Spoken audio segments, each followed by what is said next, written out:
Olá, bem-vindos a mais um Mergulho Profundo. Hoje o papo é sobre aquários, né? Como montar, cuidar, água doce, salgada. Temos um guia bem completo aqui pra gente destrinchar. Exato. A ideia é pegar os pontos-chave desse material, sabe?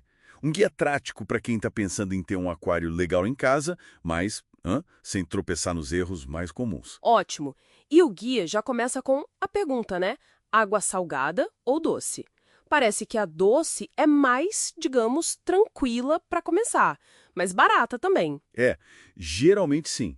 A manutenção tende a ser um pouco mais simples, mas a salgada permite criar aquele visual de Recife, né? Um mini oceano. Só que dá mais trabalho e o investimento inicial é maior. Entendi. É uma decisão importante logo de cara. E falando em começar, o guia traz uma dica que eu achei curiosa: escolher os peixes antes do aquário. Parece estranho, né? Mas faz todo sentido, porque são as necessidades dos peixes, tipo o tamanho que eles atingem, se são calmos ou briguentos, quanto espaço precisam. Ah, claro. Isso é que vai definir o tamanho e o tipo do tanque, não o contrário. Exatamente.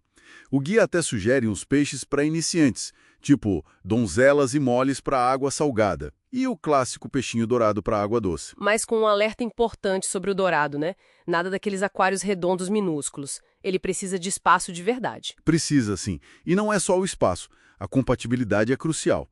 Tem que ver se as espécies se dão bem, sabe? Alguns peixes são mais agressivos. Territoriais? Isso, territoriais. E tem que ver se eles aguentam as mesmas condições de água. Temperatura, pH, que é a acidez, né? E a salinidade, claro, para o aquário marinho. Tudo isso tem que estar alinhado. O guia até cita ciclídeos e arco-íris como opções coloridas para água doce. Tá, então, peixes escolhidos. Ou, pelo menos, pesquisados. Aí sim vamos pro tanque. O guia fala de acrílico versus vidro. Qual a vantagem do acrílico? Olha, o acrílico geralmente é mais resistente a pancadas, sabe? E a visão costuma ser um pouco mais clara, sem distorção. O ponto negativo é que risca mais fácil que o vidro. Tem que pesar os prós e contras. E o tamanho? Para quem está começando no salgado, algo como cento e poucos, 200 litros? Entre 110 e 200 litros é um tamanho bom para começar no salgado. Dá uma estabilidade maior para os parâmetros da água. Mas além do tanque, tem os equipamentos, né? Sim. Filtro claro para limpar a água, aquecedor. Fundamental, principalmente para peixes tropicais, para manter a temperatura estável, termômetro para conferir, iluminação adequada também. E o fundo, o substrato. Cascalho, areia. Isso. E um ponto muito importante que o guia alerta: cuidado com a água da torneira. Ela tem cloro, que é tóxico para os peixes.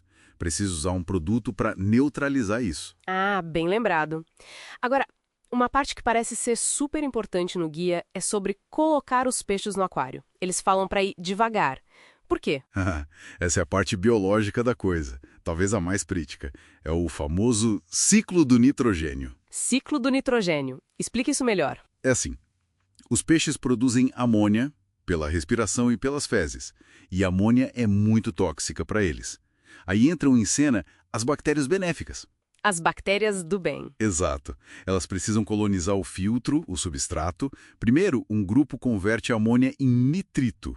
Só que o nitrito também é tóxico. Eita! Calma. Aí vem outro grupo de bactérias que transformam o nitrito em nitrato.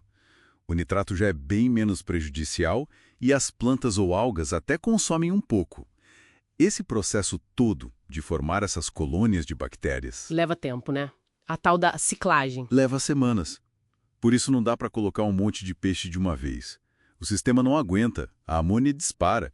Tem que adicionar poucos peixes, esperar, testar a água. Testar a água. Amônia, nitrito, nitrato, pH. O guia bate muito nessa tecla. Paciência é a chave aqui. É a palavra de ordem. Não é só virtude, é necessidade biológica mesmo. E isso leva direto para a manutenção, né? Pois é, não adianta montar e esquecer. O guia fala em trocar uma parte da água toda semana, uns 10%, e uma troca maior de vez em quando. Isso.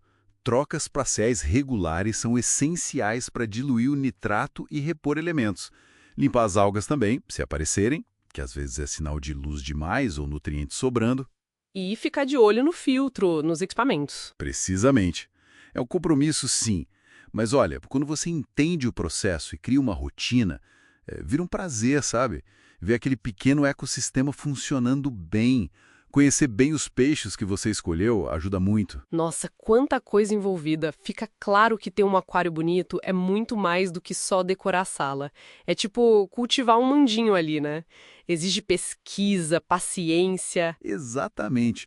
É criar e manter um equilíbrio delicado. Se a gente fosse resumir a mensagem do guia, seria: planeje bem, escolha com informação tanto os peixes quanto os equipamentos e seja consistente na manutenção e nos testes. Um sucesso tá nos detalhes e na constância, então. Sem dúvida. O sonho do aquário é super viável, desde que se tenha a informação correta e, claro, disposição para cuidar.